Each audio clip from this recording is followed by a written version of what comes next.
after creating some faux built-ins and then styling up this half of the craft room, as well as turning an IKEA dresser into something that looks like it was bought at an antique store, it is now finally time to bring everything together, bring the craft supplies in, and complete this craft room.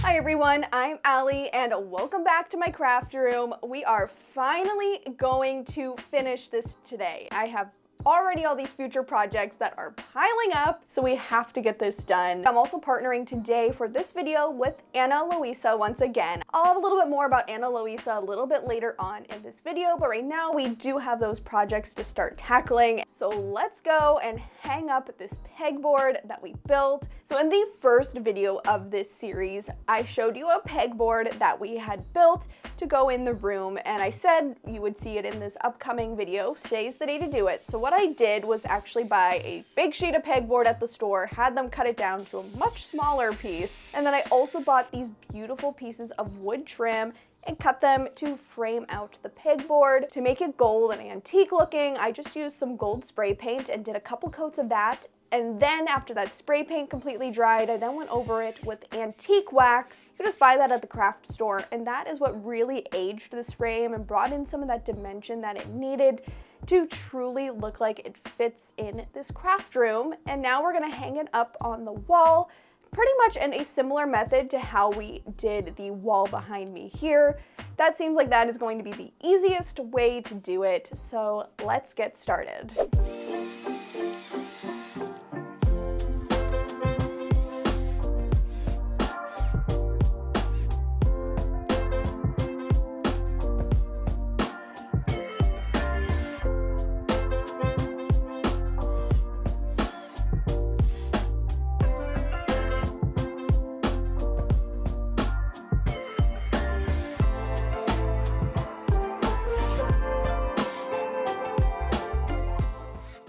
Pegboard is up on the wall, and that actually was a lot easier than I thought it was going to be, so I was very pleasantly surprised with how smoothly that went. Now, if you remember in the last DIY video I posted on the channel, we transformed that IKEA Tarva dresser into something that looked like this big antique apothecary cabinet, and it is time to do something to elevate it, literally, to make it a tiny bit more functional for the craft room. And that is, while I was putting the dresser together, I also stained a piece of board that I had cut down to the exact size of the top of the dresser at the hardware store. It was actually perfect. I was able to get a 16-inch wide board, and I just cut it down to the length of the dresser, and we're just screwing that right onto the legs of the dresser. I had to move the screws just a little bit off center of the legs because there was a hole where you're supposed to put like a cushion on the IKEA dresser, but it went on very well. And then to add something to make this a little bit more mobile in case I need more room when I'm working on DIY projects, I also added these casters. And when I found these casters at the hardware store, I was so excited because they perfectly match the vibe of the dresser. They look almost like a clawfoot or something. They totally have that vintage aesthetic, so I attached those on all four corners. Then all I had to do was roll it into the craft room and put it in front of that pegboard, and it looks so good. I can't believe how good it looks. I'm looking at it from here right now, and I'm just so happy with how it looks. It's just perfect. As a final touch, I also purchased it was a 12-inch long drawer pull, and I'm attaching it to the side of the dresser. This is not only going to make it so that if I'm moving it around a little bit easier, something to grab onto, I figured I could maybe put my clamps there or something like that. It just adds an additional piece of functionality to the dresser.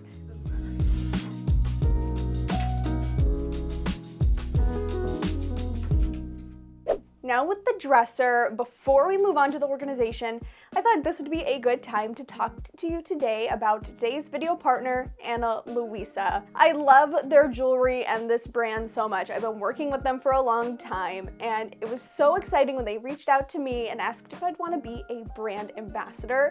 Of course I said yes, because I quite literally wear my Ana Luisa jewelry every single day. I love these pieces. They hold up so well. And I've even been wearing the pieces that I just picked out in today's video. So let me show you a little closer what these pieces are.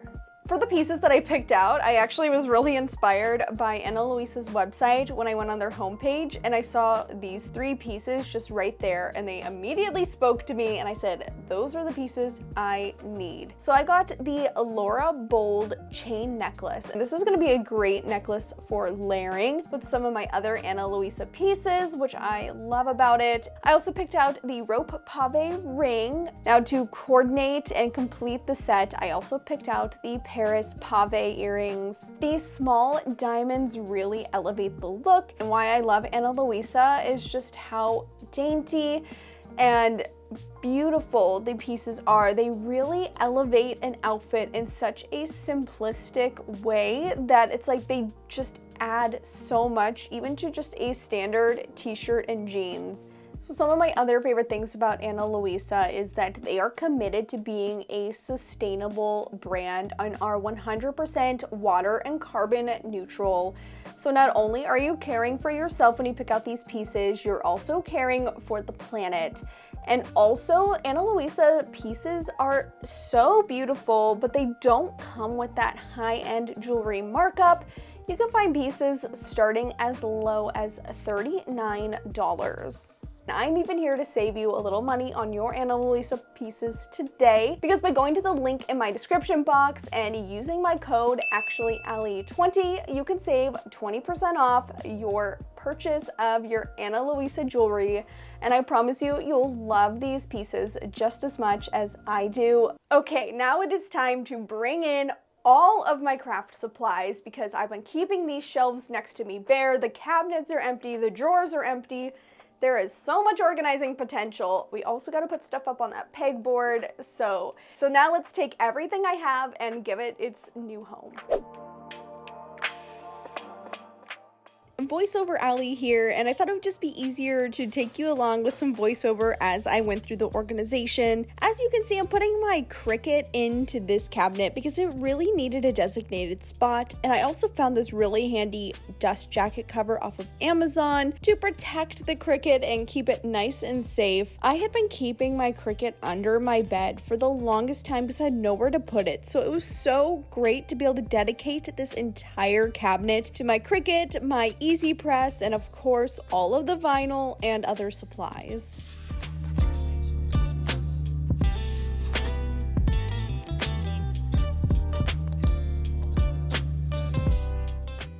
Over in the other cabinet, I had the bottom shelf here, and I thought it'd be a great place to put my sewing machine. I do need to get a dust cover for the sewing machine as well, since I'm not going to be storing it in its travel case, but I was able to fit that with my little sewing box next to it, and that was super convenient. Then on the top shelf, I put all of my yarn right here in this little bin. Going alongside like the different textile type things with the yarn, the sewing materials, I then filled this box here with all of my ribbons, and they just all stored so nicely in my cabinet. Now I put 4 little baskets on the very top of both of the bookcases because I knew these would be perfect for stashing away lots of different craft supplies. So in this one, I put my resin as well as my Mod Podge and also my glass etching cream, kind of just all the stuff that fits sort of well together, at least because the bottles are like the same shape, if that makes sense. And then one next to it, I filled it up with twine and macrame cord, but honestly, you'll see me move this later on in this portion of the video, so kind of ignore it. This basket mostly remained empty. Now in this really cool metal box that I got from IKEA, I used this one to store my clay. I figured this would just be a really good spot for it, all tucked in very nicely in here. I also picked up one of the smaller cream tins like this, and I stored all of my various knobs and hardware in here, which I did not realize I had so many different cabinet knobs. I think it's a bit of a problem, and I need to probably find some uses for these. Now this really nice box right here, once again from IKEA. I got a ton of storage from IKEA. It's like a really good place to buy storage. I'm putting a bunch of my miscellaneous craft supplies. These are just like the tiny things that really I couldn't decide of where they needed to go. I used to have a tower of drawers to organize my craft supplies in, but they don't really have a home in my new space. So I wanted to just consolidate down to exactly what I knew I would probably use in the future for some sort of project. And then it's so cool because there's this stackable tray, and I was able to organize some of the smaller bits on top. And this box here, which is kind of like a document storage box, it was perfect to store all of my felt. I need to find a way to get through this felt collection because I used to use felt a ton, and I don't really use it as much anymore, but I don't want to throw out the scraps because they're very useful. Anyways, moving on to this glass jar. I picked up a big glass jar at Hobby Lobby and filled it up with my very absurdly large collection of wood beads. But I figured this would kind of also work as a decorative element on the shelf. Whether or not I could ever find a purpose for the beads, I think it just looks really nice styled on the shelf and adds a little bit of some texture and some character. One thing that I do a ton is hoard wood craft supplies because I could always find uses for like the tiniest scrap of wood. I don't know if anybody else is like me about this. If you're the same way, let me know in the comments, but I have pretty much all different shapes and sizes of wood plaques, wood pieces, popsicle sticks, dowels, you name it, and I am not getting rid of them because I will find some way to use them at some point. So there is just no point in getting rid of it, and they stored perfectly in a little magazine holder and another one of those little baskets, so it really wasn't that big of a deal. Now in this basket right here, I'm storing all of my homeware, home DIY kind of pieces. There's outlet covers, curtain rings, curtain hardware, as well as my very large collection of command strips because I love command strips and will always find a use for them and always try to make sure I have a bunch of command strips on hand.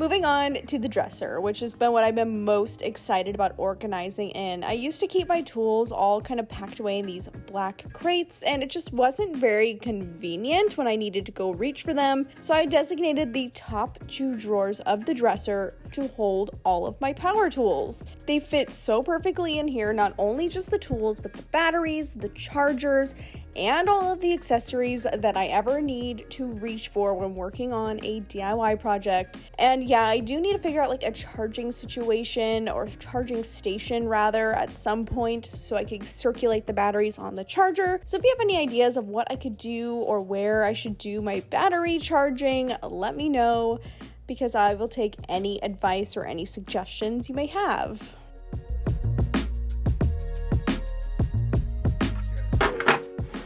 Then what I did was I took the next 2 drawers, so the middle 2 drawers, and started filling them up with some of my various different tools, hardware, etc. So I have like my ratchet set right here, a mini miter saw. So I guess more or less these are my hand tools, not necessarily the power tools. And so yes, those all fit nice and neatly in this drawer. And I also used some little plastic drawer organizing bins I got off of Amazon to help sort things into different categories so that they had their own little homes within each of the drawers. Now on the bottom drawer here, I'm going to put in all of my paints and paint supplies. I don't have a ton of paint right now because I've tried to use up as much of it as I could, so this isn't very full. I predict one day that this is going to end up being very full and I'm not going to be able to fit everything in there like I did right here, but that is a problem for another day. We are not worrying about that right now. And then in the drawer next to it on the far side there, that's where I put all of my different spray paints, which I have a weird obsession with a bunch of different neutrals, golds, and black spray paints. That's seriously all I have. I really have no color. So maybe one day I will do some colorful spray painting. But for now, we're sticking with gold, black, and neutral. I picked up these cute little organizers for hardware off of Amazon. It was a pack of 2, which was very convenient. I actually only needed 1 though for my hardware that I had, and I was able to sort them into all these little compartments, and it was actually great because my hardware was so scattered and hard to even know what I had, and now it's like I can see everything clearly and can reach for whether I need a screw or a nail or an anchor. And it's so much more convenient now. I also put together a separate little one for picture hanging supplies specifically, and then my wood screws already came in a really nice tiny little organizer, so I just kept them just like that in the drawer. And with all those pieces in place, it is time to style the pegboard and style the top of the dresser.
Everything is in its place, and I also made a couple small tweaks to the shelves on this side of the room. So with that, here is the grand reveal of the craft room in 3, 2, 1.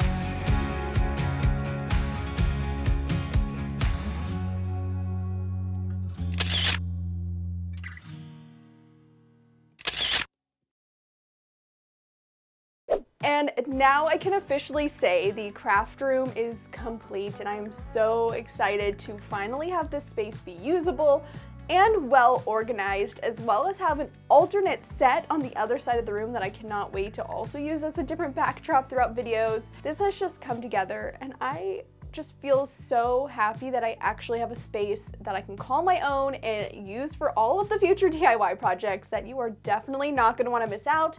So make sure you are subscribed, because we are going to be tackling a lot of room makeovers, a lot of DIYs in the future, and you do not want to miss those. Once again, I want to thank Ana Luisa for partnering with me for today's video, and don't forget that that link is in my description box. And if you want to check out the full playlist of how we got to this point with the other videos that are part of the series, those are also on the screen right here. Thanks so much for watching this video, and I'll see you in my next one. Bye!